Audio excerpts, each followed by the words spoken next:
welcome to my lecture on what the Messiah can tell us about the sound of Niccolò Paganini. I am giving this lecture in partial fulfillment of requirements for a class on music of the 19th century being given by Dr. Sumner Lott. I'm going to start by talking about the Messiah. The Messiah, for those of you who don't know about it, is possibly the most famous violin of the 19th century. It was originally a Stradivari violin made by Stradivari in 1716. It eventually was modified by a violin dealer named Jean-Baptiste Vuillaume. After Vuillaume got a hold of it, it was not played.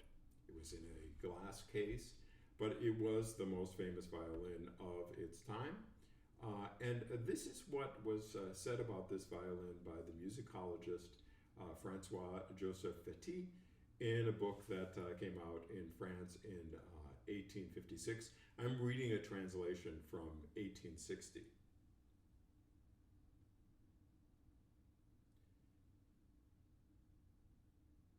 There exists at this moment in Paris a Stradivarius violin, which, after having reposed during 60 years in the collection of Count Cosio de Salabue, was purchased by Louis d'Arizio in 1824 and has since become the property of Monsieur Vuillaume.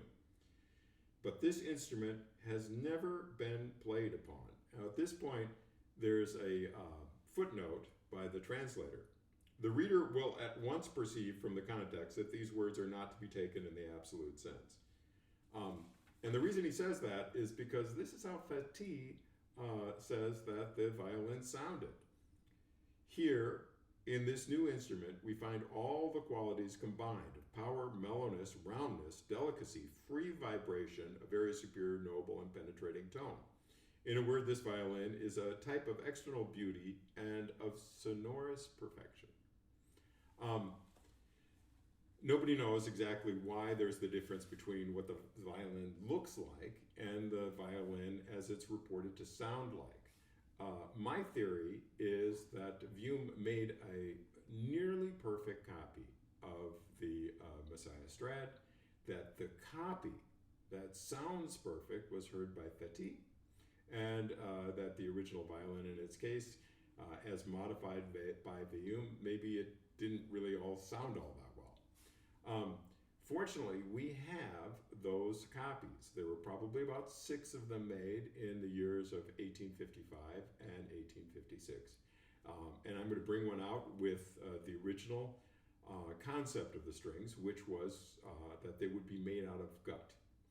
Modern violin strings are made out of nylon and metal, but in Vuillaume's day and in Paganini's day, they were made out of gut. Gut is sheep's intestines that have been dried out, and then they're wound together to make violin strings. By the time you dry out the sheep's gut, it's just this little tiny thread. So to make a violin E string, you need maybe 3 or 4 of these. Those violin E strings were very delicate, and we're going to examine how that delicacy of the violin E string influenced how Paganini wrote for the violin. Paganini was known to play without an E string. He would sometimes just cut it or cut the other strings. In Paganini's day, I think violinists probably oftentimes did not have their E string on. The E strings were very expensive. And if you broke one, probably for a while you got by with just the lower 3 strings. Even the A string, the next lowest string, was very prone to break. So violinists got used to playing up high, and this was a trick that Paganini was known for. I'm going to be using a violin bow made in 1830 by Francois Xavier Tourte. Tourte was the great bow maker. This is a cylindrical bow. Vuillaume thought that these cylindrical Tourte bows were the most perfect. As a matter of fact, he said, here's how you make one. It's in the same book that I just read. That instructions for making a cylindrical Tourte bow is not correct. The measurements don't match the bow I'll be playing today. But they do match the copies of Tourte's cylindrical bows that you could buy in Vuillaume's shop in the 1850s, 1860s, and 1870s. I'm going to go and get my violin. I'll be right back. Hello, welcome back. Did you miss me? I spent most of that intervening period tuning up my Messiah Strad. With the gut strings, it's much more fussy about going out of tune. Gut strings were very popular in the 19th century. After World War I, gut strings became harder to come by, and people started to use metal E strings. In the 1960s and 1970s, nylon core strings became much more common. And now it's very unusual to hear a violinist playing on gut strings, and especially to hear a violinist playing on a gut E string. But it is the natural 19th century sound of a violin.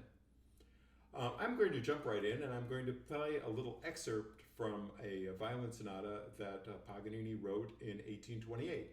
In 1828, Paganini had just gone from Italy to Vienna, and he was going to tour Germany and Poland. At this point, people liked to invite Paganini to parties, and they would expect him to play. Paganini didn't want to play his violin. He would bring his guitar, and that's the accompaniment for this violin sonata. The violin part was probably going to be played by a violinist at the party. And Paganini may have had the expectation that that violinist might not have an E string. You might have to play the entire sonata without having the E string. In the 1820s, if you broke your E string, you might not necessarily be able to replace it. And violins had all sorts of tricks for getting around that. So I'm going to play a little bit of the opening melody.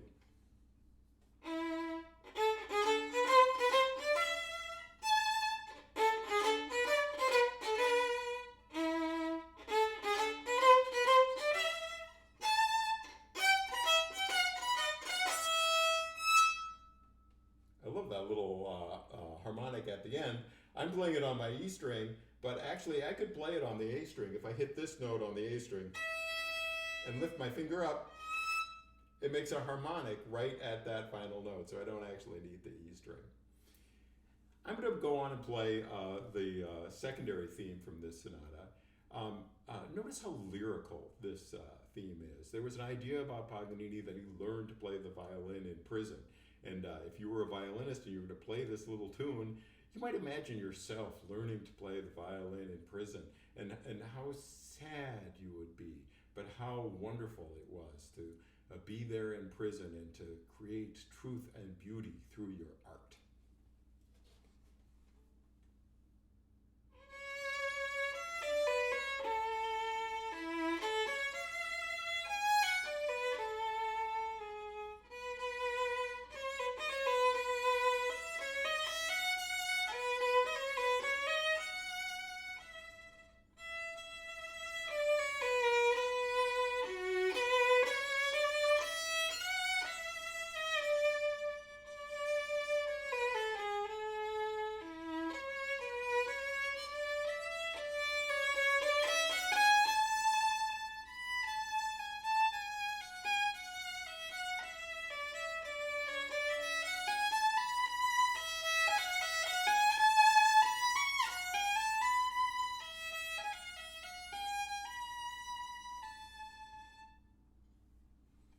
I love that part of the sonata. I'm going to take a little moment here. I'm going to retune my violin, and I'm going to come back with a bit of viola music. I'm going to play that on a violin up a fifth, as though Paganini is playing the viola, and it's really a violin. In this case, you're going to see that he gets to boldly go up to the top string of the instrument. The secondary theme is on the A string of the viola, which is equivalent to the E string of a violin, except it doesn't break. And you're also going to get an idea of how he changed his lyrical melodies, because the violin piece, the viola piece I'm playing from 1833, was written after Paganini was tired of people talking about him learning to play the violin in prison. It was at a point in his life where he didn't want to play the violin anymore. And coincidentally, this terzetto concertante from 1833 is the last critical success for Niccolò Paganini. So I'll be back in a minute. Okay, I'm back. Again, I spent a significant part of that time retuning the instrument. The gut strings go out of tune very easily. In the 19th century, if your strings were out of tune, you just kept on playing. Violinists got very good at compensating for out of tune strings, something we've sort of forgotten how to do as violinists in the 21st century. In the 19th century, if you were taking violin lessons, your violin teacher might just reach over and detune one of your strings so that you get used to playing the violin with a string that was out of tune. Fortunately, our teachers don't do that so much anymore. I'm going to play a little bit of the Terzetto Concertante. This was for viola, cello, and guitar, and Paganini wrote it in 1833. He played it on a Stradivari viola with a completely different bow, but I think this little performance will give you an idea of how Paganini might have really liked the violin to sound, because I'm going to be playing that part that features the A string on the viola, and it's going to feature the E string on this violin.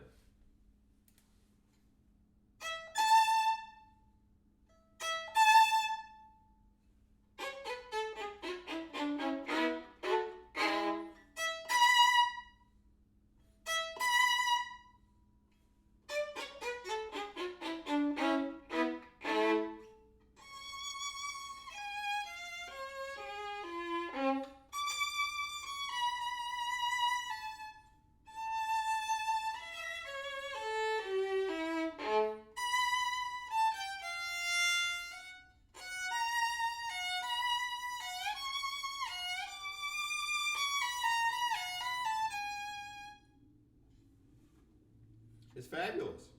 Um, there's a little trick that you heard in the middle of that you would never do on a early 19th century violin. I'll play it for you.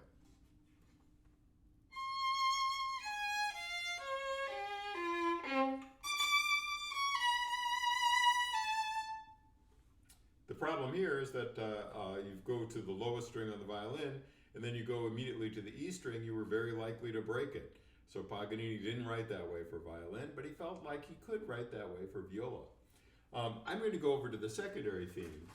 Now, the secondary theme I played from the violin sonata was very lyrical, Paganini in prison. By 1833, he didn't like that idea so much. This theme is much shorter and much less dramatic. It also is playable entirely on the viola A string. And now you'll get to hear what a Paganini melody might sound like if he played it entirely on the E string.